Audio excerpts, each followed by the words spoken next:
The blue ocean strategy of pickleball, from backyard game to global sensation, and what it can teach us about outsourcing. Imagine a sport that's easy to learn, fun to play, and accessible to almost everyone. Sounds too good to be true? Well, that's pickleball for you. From its humble beginnings in a backyard to becoming one of the fastest growing sports in the world, pickleball's journey is nothing short of extraordinary. Section 1. The Origins of Pickleball, 1965.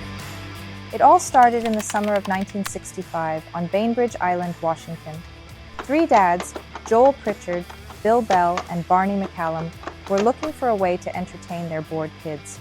They improvised, using a badminton court, a perforated plastic ball, and some makeshift paddles. Little did they know, they were creating what would become a cultural phenomenon. The original game was played with rules that borrowed from badminton, tennis, and table tennis. But soon, the game took on a life of its own. They lowered the net, adjusted the rules, and even gave it a quirky name, pickleball.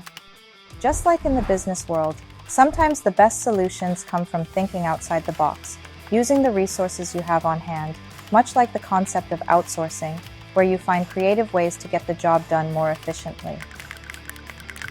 Section 2. The Evolution of Pickleball, 1970s-1980s.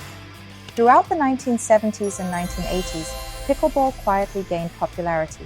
Initially, it was a local phenomenon, with people setting up makeshift courts in their driveways and backyards. The first official pickleball court was built in 1967, and by the 1970s, community centers and parks started to embrace the sport. In 1972, the first pickleball company, Pickleball Inc., was founded, producing paddles and balls. This commercial step helped standardize the equipment and allowed more people to easily access the game. By the end of the 1980s, pickleball was no longer just a backyard game. It was on its way to becoming a recognized sport, with over 100,000 players in the United States alone. Just as businesses scale through outsourcing, where specific tasks are handed off to specialists, pickleball grew by formalizing and streamlining its production and distribution processes. Section 3. The Turning Point, 1990s-2000s. The real turning point came in the 1990s and 2000s. As baby boomers sought a low-impact social sport that was easy on the joints, pickleball fit the bill perfectly. The sport began spreading across the United States, especially in retirement communities. By 2005, the USA Pickleball Association, USAPA, was established to formalize the rules and promote the sport nationwide. By the early 2000s, pickleball was experiencing a growth rate of 12% annually. In 2009, the first USAPA national tournament was held, and by 2010, there were over 200,000 players in the US alone. But what really set pickleball apart was its universal appeal. The sport quickly crossed generational boundaries, appealing to both the young and the elderly. And as more people got hooked, pickleball transitioned from a niche pastime to a mainstream sport. In the same way that outsourcing allows businesses to transcend local boundaries by leveraging global talent, pickleball's adaptability and broad appeal enabled it to grow exponentially. Section 4. Rapid Growth and Blue Ocean Strategy. Now let's talk about why pickleball's growth has been so explosive and how it's a perfect example of a blue ocean strategy. If you don't familiar with this amazing book, check it on Amazon. For those unfamiliar, a blue ocean strategy involves creating a new market space or blue ocean that makes the competition irrelevant. Pickleball did just that. Instead of competing directly with established sports like tennis or badminton, pickleball carved out its own unique niche.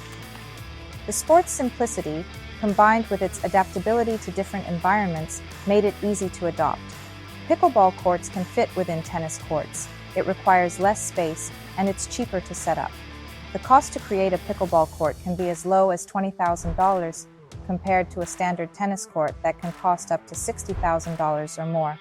This low barrier to entry allowed pickleball to spread rapidly across the globe. It didn't need to compete. It simply created its own space where it thrived.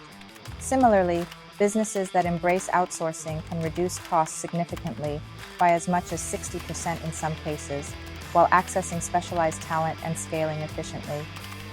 Moreover, pickleball embraced inclusivity. From casual games in local parks to competitive leagues and international tournaments, everyone found a place in the pickleball community. And as social media and tech innovations came into play, the sport's visibility skyrocketed, bringing in millions of new players. In 2021 alone, over 4.2 million people played pickleball in the US, and that number is growing by nearly 40% each year.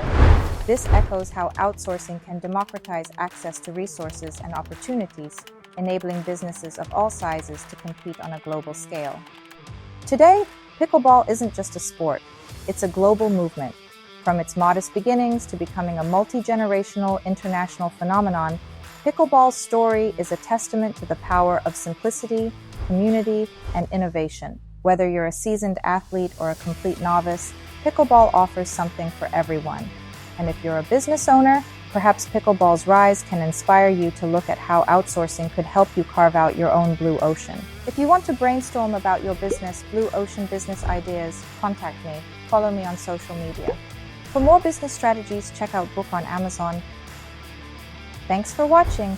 If you enjoyed this video, make sure to like, subscribe, and hit the notification bell so you don't miss any of our content on the latest trends in sports, business, and beyond.